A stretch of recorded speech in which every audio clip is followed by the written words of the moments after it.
No, ahora sí, ahí está. A ver si tenés ahí el micrófono. A ver. Perfecto. Ahí está. Mirá, a ver ahí. ¿Estamos bien ahí en el centrado? Sí.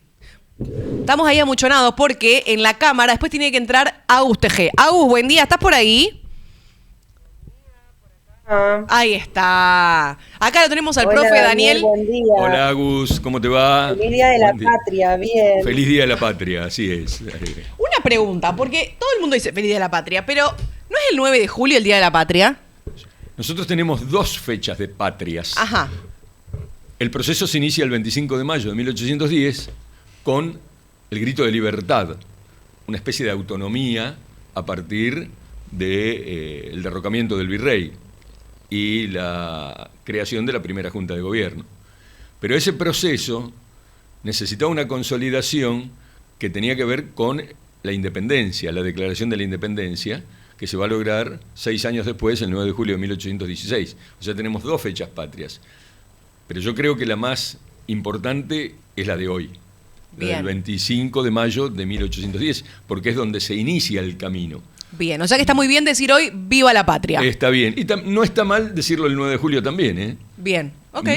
Pero hoy es como más significativo porque es cuando se comenzó. Es el inicio de un proceso político que lógicamente tenía sus antecedentes y sus causas, no sale de la nada. Tenía antecedentes en el continente americano, tenía antecedentes con los acontecimientos de Europa, tenía una causa determinante que fue la invasión de Napoleón a España. Y ahí nos dio una gran ayuda. El petizo maldito. El petizo Napoleón nos dio una gran ayuda, ¿viste? La verdad que sí, porque esa invasión a España, que los reyes de España no esperaban porque se consideraban aliados de Napoleón, significó mucho para que se planteara la idea de los pensadores de la Revolución Francesa, aquella de que el poder emanaba del pueblo. Y esa idea de los pensadores de la Revolución Francesa abrevaba en el pensamiento, en la mente de Belgrano, de Moreno, de Castelli, de Paso, de los ideólogos de la Revolución de Mayo, ¿no? Que habían tenido oportunidad de leer a aquellos autores franceses y que decían, si el poder caducaba, como había caducado en España por la prisión del rey, el poder tenía que volver al pueblo, y era el pueblo el que tenía que conferir la autoridad o mando, ¿no? O sea, que era el pueblo el que tenía que elegir a sus representantes, cosa que el virrey Cisneros no quería ceder. Obvio, por supuesto.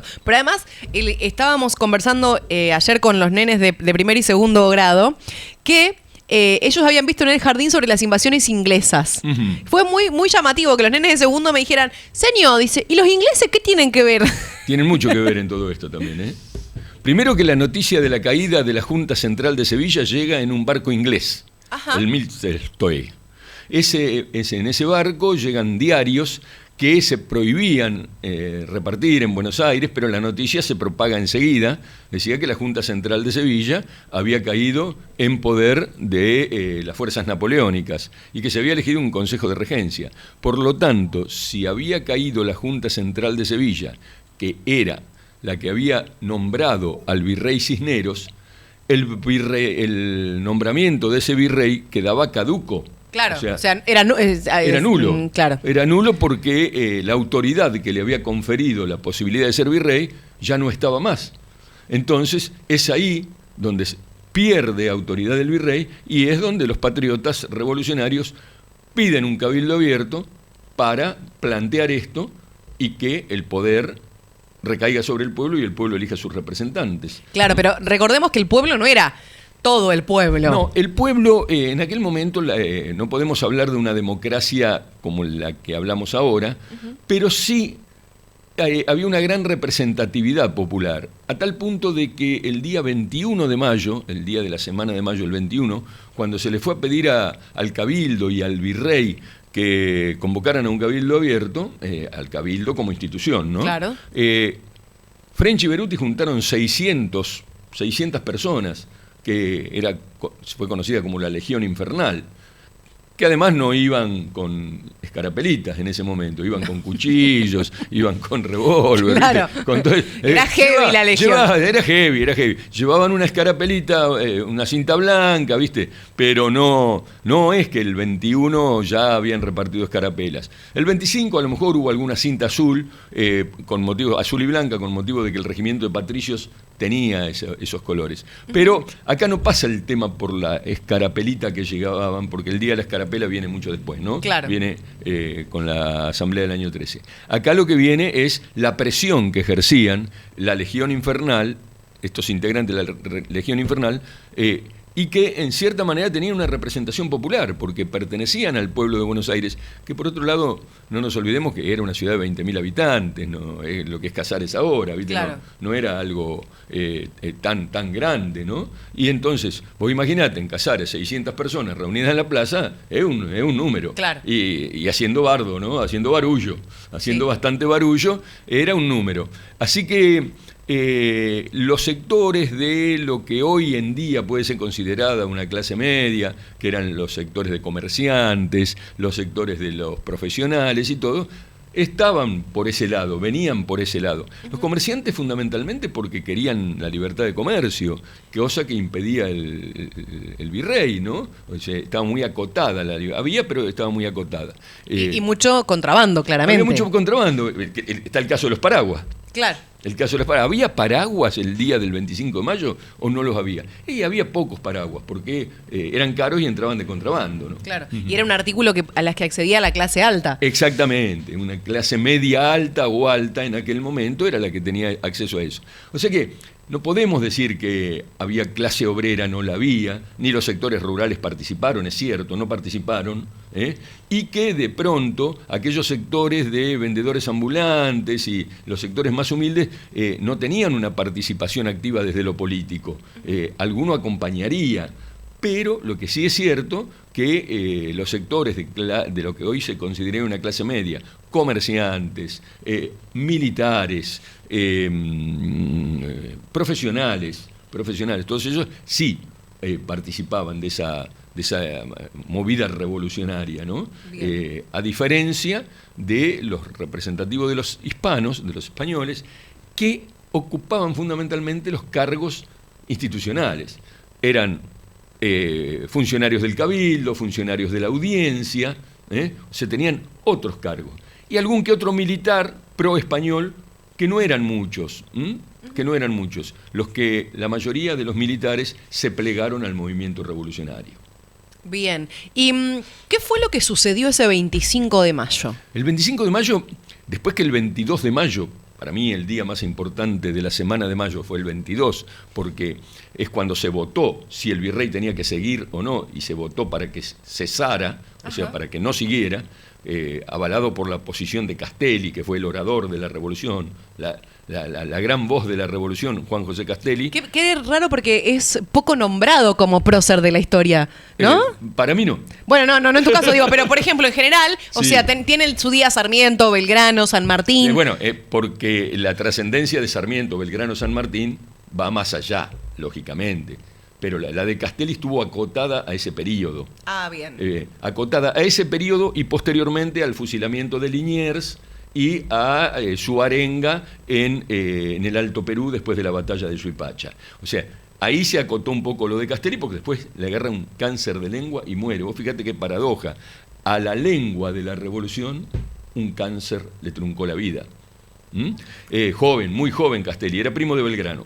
Y Castelli es el que el 22 de mayo, en el Cabildo Abierto, dice que si el poder había caducado, porque había caído la Junta Central de Sevilla, el poder tenía que volver al pueblo, un principio rusoniano, ¿no? Y que el pueblo era el que tenía que elegir a sus representantes, ¿no? Bueno, Villota le dice, no, pero hay que consultar a las provincias porque el virreinato no es solamente Buenos Aires. Y ahí sale Paso al cruce y le dice, no hay tiempo. Claro. Hay que tomar la decisión ahora y después se invita a las provincias. Y ahí Saavedra dice que no quede duda que es el pueblo el que confiere la autoridad o mando. Esas palabras de Saavedra también fueron muy importantes, siendo que Saavedra, como jefe militar, no era un brillante ideólogo ni nada por el estilo. pero sí acompañaba y acompañó muy bien, lógicamente, en estos casos, ¿no? Era el jefe principal del regimiento de patricios. Por ejemplo, Belgrano, que estaba también en el regimiento de patricios, tenía un cargo menor a Saavedra, como militar. Sí, sí. Ahora, lo que sí tuvo Belgrano, una trascendencia extraordinaria en las ideas, en plasmar las ideas de lo que sería el movimiento revolucionario. Bueno, pero El consideremos más que importante. Belgrano no era militar. No era militar. Era Eso es lo abogado. más loco, ¿no? Exactamente. O sea, él tenía otra cabeza, había otra cosa cabeza. ahí. Tenía otra cabeza. Como yo digo, era como Messi y Maradona. Se anticipaba la jugada. Belgrano se anticipaba la jugada, la veía más allá. Claro. Si yo te digo a vos o a Agus, le digo, educación pública, ¿en quién piensan? Y generalmente te dicen, bueno, no, es Sarmiento. En Sarmiento, ¿no? bueno, lo inició Belgrano en 1810. Muchísimo. Sarmiento ni había nacido cuando Belgrano hablaba de educación pública. Pues Sarmiento nació en 1811. Es muy loco porque los nenes, cuando ven las imágenes de los próceres, ellos creen que Sarmiento era más viejito que Belgrano. Y cuando le ponemos la comparación de la línea del tiempo, te dice, pero no, si Belgrano es más joven que Sarmiento. Lo que pasa es que Belgrano murió a los 50 años y Sarmiento murió a los 77. Y los retratos que hay de ese momento Exacto. los reflejan en un periodo de su historia y claro, cuando uno los ve en comparación... Totalmente. En la época de Belgrano no había litografías y no había ni fotografías, ni por casualidad. Y en la época de Sarmiento, en el final de la época de Sarmiento, ya existían las litografías y las fotografías. Claro, por eso ahí quedó plasmado. Lo eso- escracharon en la senilidad por eso al que- pobre Sarmiento. Por eso quedaba así. Bueno, Sarmiento, ¿cómo lo ves vos en las imágenes? Pelado. Pelado, Bueno, claro. no fue siempre pelado, lógicamente. Empezó a quedar pelado a los 50 y pico de años. Imágenes, pinturas de Sarmiento de 35, 40 años y tenía pelos. Nadie lo reconocería No, igual. no, Nadie no. sabe que ese hombre es Sarmiento, porque si no está pelado no es Sarmiento. Exacto. Bien. Bueno, pero Volvemos a la fecha, dale. Volviendo a la fecha, volviendo a Belgrano, era, como digo, el Messi o el Maradona de la Revolución, porque se anticipaba a la jugada, la veía antes, ¿no? Y realmente es el que dice el día 24, si hoy mismo no renuncia el virrey, juro sobre esta espada, y él ya era militar. Ya se había enojado ahí, Ya ya, se había enojado, bueno. que con mis tropas lo tiramos por la ventana. Así, tranquilo. Se había puesto duro. Vos te lo imaginás a Belgrano modosito, afrancesado. Todas esas ¿viste? pinturas que con la pierna todo cruzada, sí. Hasta delicado, incluso su voz era una voz más bien aguda, que generó mofas en algún momento y hasta un mito tonto que salió, pero la mofa de Dorrego generó una vez, pero sin embargo, el tipo, si ganó las batallas de Salta y Tucumán, Dale, evidentemente Sí, no era ningún aniñado, ni afrancesadito. Bien, entonces, el 24 él pretendía que se renuncie a Cisneros. ¿El 24 renuncia a Cisneros? El 24 finalmente renuncia a Cisneros. Porque a Cisneros le habían dicho, bueno, te sacamos como virrey, pero lo ponemos en una junta. Lo pusieron en una junta provisoria con Inchaurre y Solá, que eran dos vocales españoles, y Castelli y Saavedra, el día 23. Después del conteo de votos. Eso fue el día 24, perdón. El día 24, cuando se enteran los revolucionarios de esto, dijeron, no, esto que renuncie. Entonces, Saavedra y Castelli renunciaron, y Cisneros se vio obligado a renunciar. El poder, ¿sobre quién recaía? Porque Saavedra había dicho, si renuncia el virrey, el poder tiene que volver al cabildo. El poder recaía sobre el cabildo, pero los cabildantes, la mayoría, estaban del lado de los españoles, claro, lógicamente. Entonces empezaron a dilatar la cuestión. Y es ahí donde el 25, llovía, no llovía y todo eso que decimos, la gente, convocada por los infernales, los mismos del día 21 y todo, se empezaron a reunir en la Plaza de Mayo y ahí empezaron a la famosa frase, el pueblo quiere saber de qué se trata, ¿no? Y a pedir que de una vez por todas se eligiera un gobierno con la idea de los revolucionarios. Ahora bien, se fue dilatando, fueron haciendo tiempo los del Cabildo, y el fiscal Villota, el síndico Leiva, ellos salieron a eso de las 12 del mediodía al balcón y dijeron, ¿y dónde está el pueblo? Claro, la gente se había ido a sus casas. Entonces, es ahí cuando interviene Beruti, uno de los jefes de los infernales, y le dice: toquen las campanas si no tiene badajo, y si no tiene badajo, nosotros llamaremos a generala con nuestras armas, y va a ver cómo el pueblo que está en distintos lugares se reúne y los saca por la fuerza. Entonces ahí pegaron una arruguita considerable los cabildantes y dijeron: bueno, ¿qué es lo que quieren ustedes? Queremos esto. Y le plantean una planilla, ¿no?, con 9 integrantes, la primera junta de gobierno. ¿Y quién estaba a la cabeza de esa primera junta? Como era necesario una fuerza militar para sostener el proceso. Claro, porque la gente, o sea, había que sosegar a estos muchachos de los infernales. Lógicamente. Había que poner un militar que tuviese apoyo, pero que a su vez tuviera moderación. Y así fue como de presidente queda Cornelio Saavedra, el jefe del regimiento de patricios. Bien. Como secretarios, 2 leguleyos tuvieron que buscar, ¿no? Claro. Juan José Paso y un joven brillante que fue autor de la representación de Hacendados y Labradores, que fue el que creó el diario La Gaceta, el que llevaba adelante las ideas de Voltaire sobre libertad de expresión, un joven muy brillante que era Mariano Moreno. Ellos eran los secretarios. Y después estaban los integrantes, los vocales, que eran 6. Y ahí se trató de buscar un representante de cada una de las instituciones más importantes. Por ejemplo, de los abogados quedaron Belgrano y Castelli. Quedaron Belgrano y Castelli. De los comerciantes quedó Larrea y Mateu.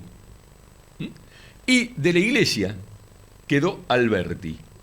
Y otro militar más que fue Miguel de Ascuénaga. Entonces, un militar, un sacerdote, que no era obispo, porque el obispo estaba del lado de los españoles, un sacerdote, dos integrantes de los comerciantes de la clase media, con Mateo y Larrea, y 2 representantes del sector, los sectores intelectuales, que a su vez sabían de armas, como el caso de Belgrano, claro. Belgrano y Castelli, que fue el gran orador de la Revolución.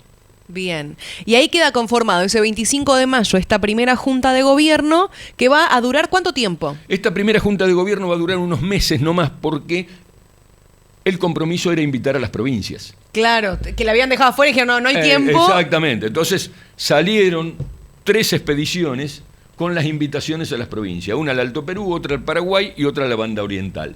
Porque recordemos que en aquel momento el virreinato del Río de la Plata estaba compuesto por las provincias del centro y del norte, no contemos las del sur, que eran ocupación de los pueblos originarios, no contemos Chaco y Formosa, que también era ocupación de los pueblos originarios, pero sí contemos las de Cuyo, las del noroeste y las del centro.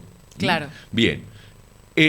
Pero además, también conformaban el virreinato del Río de la Plata la provincia de la Banda Oriental del Uruguay, la provincia del Paraguay y 4 provincias en el Alto Perú, que es el Alto Perú, que era el Alto Perú, la actual Bolivia. Ajá. Potosí, Cochabamba, Charcas y La Paz.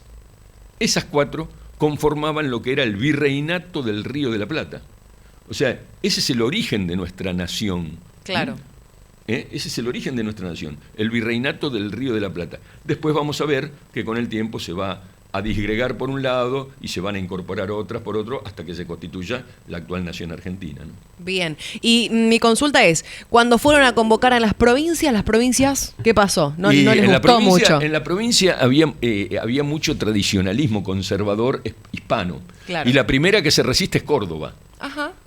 La primera que se resiste es Córdoba, y es ahí donde la expedición que va al mando de Ortiz de Ocampo toma prisionero al gobernador de Córdoba, Sanz, y gobernador Sanz, y a uno que tenía mucho prestigio en Buenos Aires, pero que se había ido al interior, y que defendía a capa y espada el poder de España, que era el ex virrey Liniers, que además había sido héroe de las invasiones inglesas, para rechazar a los ingleses. Claro. O sea, un personaje que se pone en contra de la revolución, pero que era muy respetado por ese motivo. Bueno, ahí viene la parte jacobina de la revolución. Digo la parte jacobina porque los jacobinos en la Revolución Francesa fueron los más extremistas, digamos, ¿no? Los que tomaban la decisión, bueno, si a este no le gusta, lo fusilamos. Así, cortito y al pie. ¿Y quién fue el que tomó esa decisión? el orador de la revolución, Castelli. Que ahí fue cuando mandó a ejecutarlo a Liniers. Viajó a Córdoba, estaban el gobernador y Liniers prisioneros y los hizo fusilar a los dos. Y siguió después hacia el Alto Perú, la expedición llegó a Salta, después triunfa en Suipacha, ya entrando en Jujuy, y después derrotada en Huaki, ahí perdemos por primera vez el Alto Perú. Por otro lado, la expedición que va al Paraguay, esa la condujo Belgrano.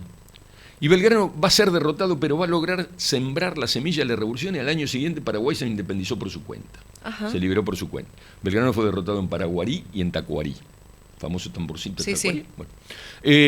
Y después, la de la banda oriental logró el apoyo de un caudillo rural de la banda oriental, un tipo espectacular con una visión bárbara, que era Gervasio José de Artigas, o José Gervasio Artigas.